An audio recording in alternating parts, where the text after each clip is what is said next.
یہ جو پنکی صاحبہ ہیں، پنکی صاحبہ کوئی عام عورت نہیں ہے، اس کے پیچھے ایک فورس، پھر دوسری فورس، پھر تیسری قوت ہو. ریال ڈالپور کے ارد گرد آس پاس ہاتھ ڈال دیں گے، ان کے داماد میں ہاتھ ڈالیں پتہ لگ جائے گا. جو ابھی وہ تو فرنٹ مین تھا بھائی صاحب. یہ اداروں کی آپس کے اندر کی لڑائی ہے، سب کا اداروں کو پتا ہوتا ہے، لسٹیں بنی ہوئی ہوتی ہیں.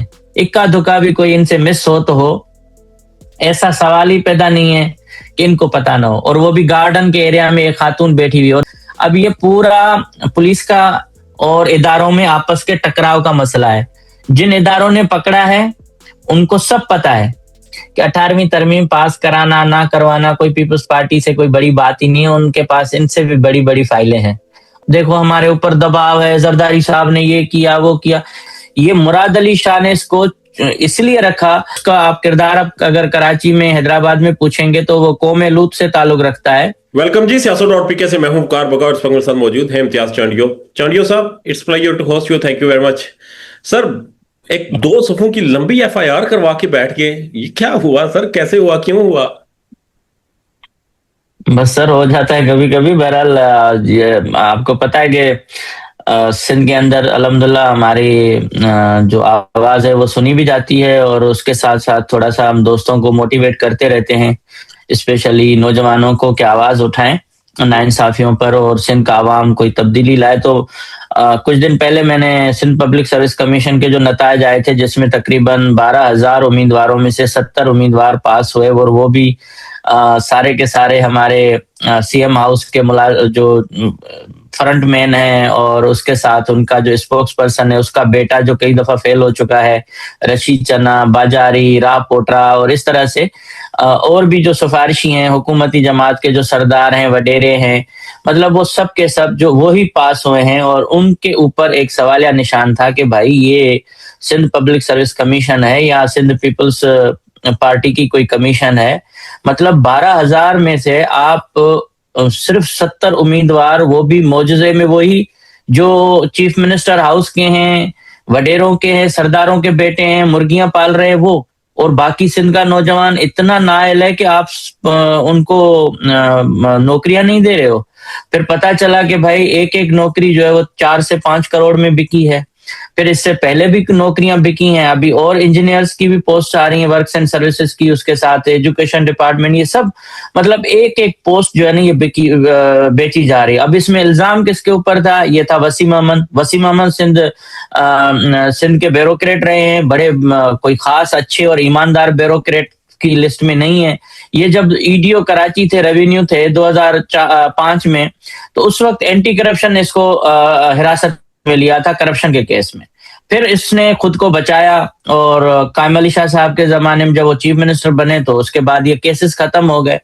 تو کہنے کا مقصد یہ کہ ایک کرپٹ ترین بیوروکریٹ کو آپ نے سندھ پبلک سروس کمیشن کا کرتا دھرتا بنایا.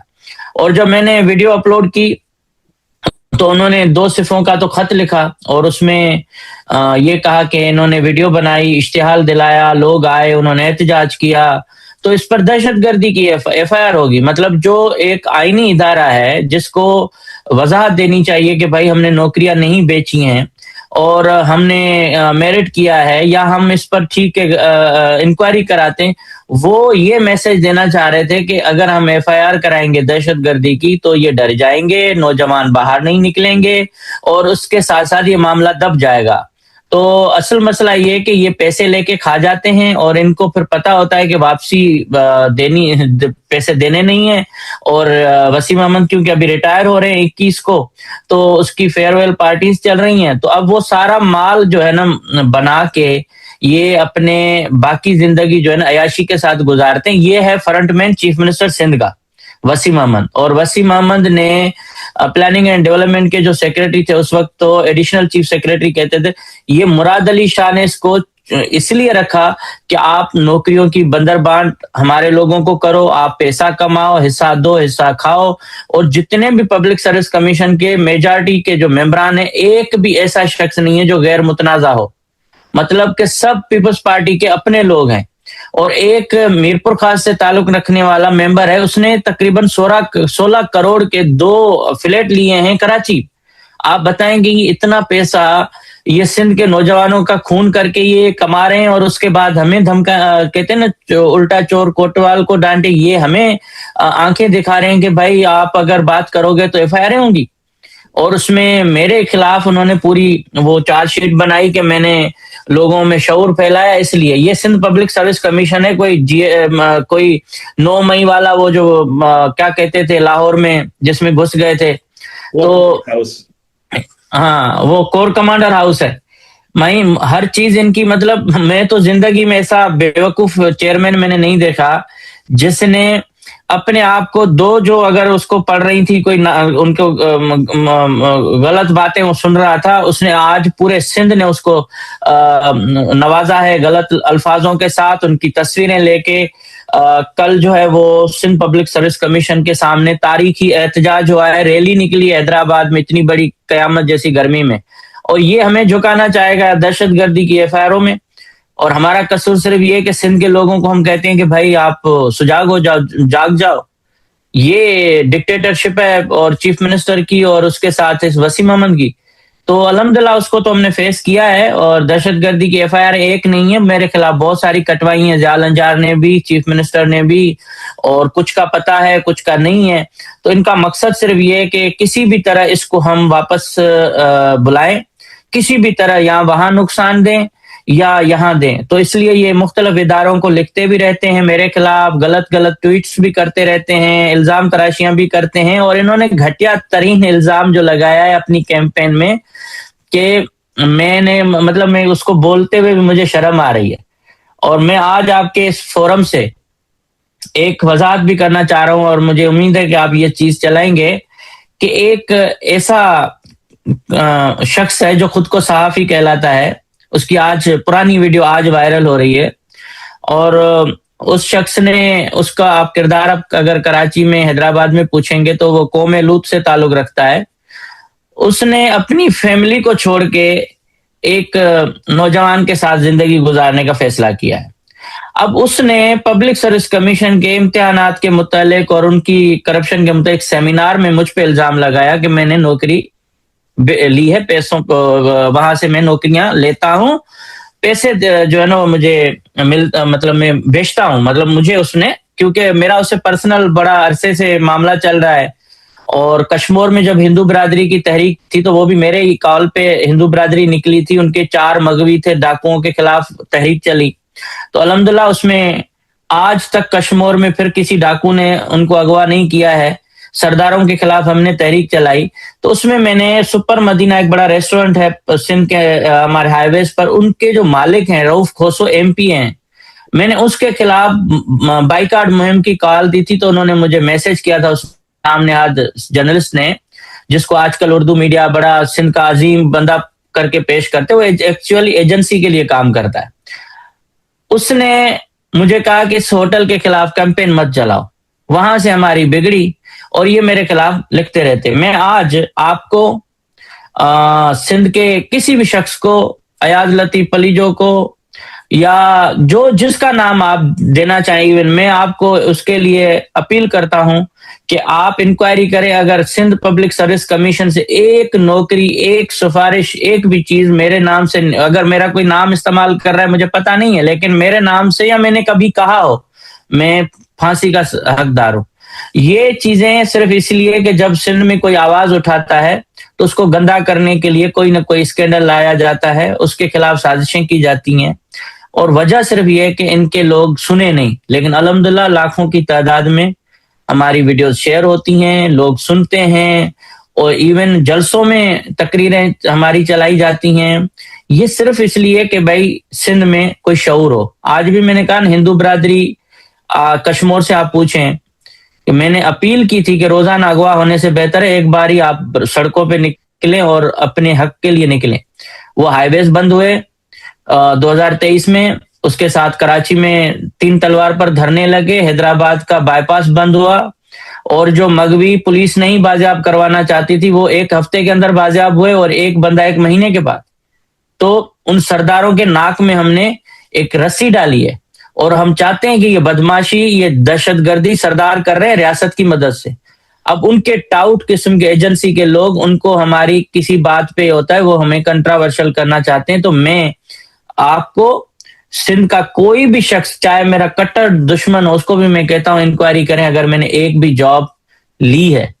باقی آپ کسی بھی جلسے میں اپنی ذاتی اناج نکالنے کے لیے بات کریں تو بھائی فرشتے ہم نہیں ہیں, لیکن الزام جو ہے وہ غلط, وہ بھی پرانا ہے, ابھی وہ ویڈیو وائرل ہو رہی. تو کہنے کا مقصد یہ ہے کہ بھائی الحمدللہ اس معاملے میں کلیئر ہوں, اور میں چاہتا ہوں کہ یہ جو ہماری سوشل میڈیا کی ایک روانی ہے یا اس میں لوگ جو ہے غلط لوگوں کو پروموٹ کرتے ہیں وہ نہ کریں تو زیادہ بہتر ہے. ٹھیک ہے. اچھا سر, ہم واپس اس بات پہ آتے ہیں جو سندھ پبلک سروس کمیشن ہے. آپ نے کہا کہ 3 سے 5 کروڑ تک کے پیسے دے کر لوگوں نے نوکریاں خریدی. سر پاکستان کا پیسہ ڈی ویلیو ہے, مگر سر 3 سے 5 کروڑ کی پھر بھی ایک خاصی اہمیت ہے. تو کیوں یہ لوگ اتنا پیسہ دے کر یہ نوکری لیتے ہیں؟ پھر پیسہ پورا کیسے ہوتا ہے؟ کیونکہ 3 سے 5 کروڑ تو تنخواہ میں پورا نہیں ہو سکتا. کتنی کوئی کرپشن ہوگی کہ پورا ہو جائے گا؟ کیسے ہوگا؟ اور کیوں یہ نوکریاں اتنی خریدی جا رہی ہیں اور پھر پیسہ لگایا جا رہا ہے؟ دیکھیں, وڈیرے کا بیٹا, سردار کا بیٹا, یا جو پچھلے 20 سال اب ہونے والے ہیں پیپلز پارٹی کے اس حکومت کو, آپ اس میں دیکھیں گے کہ پہلے آپ کو سندھ میں 3-4 سردار ملتے تھے, اب آپ کو گلی گلی میں سردار مل رہے ہیں. چھوٹے چھوٹے سردار جن کی کاسٹ, جن کی برادری کا ہم نے کبھی نام بھی نہیں سنا تھا, وہ بھی سردار بن گئے, کیونکہ پیپلز پارٹی نے کرپشن کو گراس روٹ لیول تک پہنچایا ہے. عام لوگوں کو غلام بننے کے لیے جیسے ایم کیو ایم کا سسٹم تھا, زونل انچارج, سیکٹر انچارج فلانا, بالکل اسی طرز پہ انہوں نے چھوٹی چھوٹی بستیوں میں, ایریاز میں انہوں نے سردار اور چمچے پیدا کیے ہیں اور ان کو بے تحاشا پیسے سے نوازا ہے. اب اس پیسے کی آپ اگر بات کر رہے ہیں کہ ڈی ویلیو ہے تو ڈالر کے حساب سے بالکل ہے, لیکن اسی حساب سے آپ دیکھیں روزانہ اربوں روپے کی کرپشن ہوتی ہے روزانہ. آپ اگر ایک ٹھیکہ بھی بیچ دیں, کام تو ہوتے نہیں ہیں کیونکہ جتنے بھی کام ہو رہے ہیں کاغذوں میں ہو رہے ہیں, اور آپ کو سڑکیں تب صفائی ہوتی ہے جب زرداری نواب شاہ میں اترتا ہے تو اس کی جو شاہانہ گاڑی ہے وہ بھی بڑے بڑے گڑھوں سے جمپ کھاتے ہوئے نکلتی ہے. اور میں کہتا ہوں کہ ایسے پریزیڈنٹ ہونے میں اگر ہوتا تو ڈوب کے مرتا, کہ میں اپنے شہر میں اتروں اور وہاں میری لگژری گاڑی گڑھوں میں اور گندگی میں گزرے اور میں اس کا فوٹو فخریہ طور پر پیش کروں. اب یہ جو کروڑوں روپے کی نوکری ہے تو یہ خدمت تو نہیں ہوگی. اب ایک ہوتا ہے ڈاکٹر, اب بھائی وہ پڑھ کے اور اس کے بعد ڈگری لے کے ڈاکٹر بنے گا تو ٹریٹمنٹ کرے گا, لیکن اسی جگہ پہ آپ ایک عطائی ڈاکٹر کو ایم بی بی ایس کی بغیر امتحانات کے آپ اس کو کہو گے کہ تم جا کے سول سرجن ہو اور جا کے ہاسپٹل سنبھالو, ایم ایس بنو, تو وہ تو علاج کرنے کے بجائے اپنا جو پیسہ اس نے لگایا وہ نکالے گا. تو یہ 1.5 کروڑ 3 کروڑ 4 کروڑ جتنی بھی بک رہی ہیں یہ سارے امیر لوگ ہیں. آپ دیکھیں نا 12,000 لوگوں میں سے 70 لوگوں نے صرف افورڈ کیا ہے. آپ اس سے اندازہ کریں 70 لوگوں نے کروڑوں روپے دے دیے ہیں, اور انہوں نے ہی نوکری کے وہ بیچارے اہل تھے جو آج سیٹ پہ جائیں گے. اس میں آپ کو بتا دوں عمیر باجاری کا کوئی بھائی ہے یا بھانجا ہے یا ان کا رشتہ دار, جو سلیم باجاری جو چیف منسٹر ہاؤس چلاتا ہے, جی وہ عمیر باجاری جو کراچی میں ڈی ایس پی بھرتی ہوا تھا پولیس کے جو اغوا کے تاوان کے جو 2.5 کروڑ تھے وہ لیتے ہوئے پکڑے گئے تھے, جیل میں گئے نگران حکومت کے زمانے میں. لیکن جیسے ہی چیف منسٹر سندھ آیا اس نے فوراً اس کو جو ہے عہدے پہ بحال کیا, اس کے کیسز ختم ہو گئے, اور جس افسر نے ان کو پکڑا تھا شاید آصف قائم خانی, اس کو صوبہ بدر کر دیا. اب آپ سلیم باجاری کے, اب عمیر باجاری جیسے لوگوں کو جو بھرتی کرو گے تو وہ تو ڈاکے ڈالیں گے نا. تو ہم اس میں صرف سندھی نہیں متاثر ہو رہے ہیں, اس میں اردو اسپیکنگ متاثر ہو رہے ہیں, ہر وہ انسان متاثر ہو رہا ہے جو میرٹ پہ نوکری چاہتا ہے. اور وہ نوکری بیچنے والا کون ہے؟ وسیم احمد. اور اس کے اوپر اگر کوئی الزام لگاتا ہے تو کہتے ہیں کوئی انکوائری نہیں ہوگی, ہم دودھ کے دلے. میں کہہ رہا ہوں chief justice of Pakistan justice صلاح الدین پنور کو کمیشن کا سربراہ مقرر کرے, پتہ لگ جائے گا. یہ اگر جیلوں میں نہیں سڑ رہے ہوں تو مجھے آپ کہیے گا, لیکن کیا کہ یہاں کوئی قانون انصاف نہیں ہے. سندھ میں تو ریاست نے اسٹیبلشمنٹ نے بول دیا ہے کہ بھائی سندھ میں لوٹو جو بھی کرو, سندھیوں کو ذلیل اور خوار کرو, بس ہمارے خلاف کوئی تحریک نہیں چلنی چاہیے. وہ جو بغاوت ہے سندھ کے اندر نوجوانوں میں, اس کو کچلنے کے لیے انہوں نے کرپٹ لوگوں کو حکمرانی دی ہوئی ہے.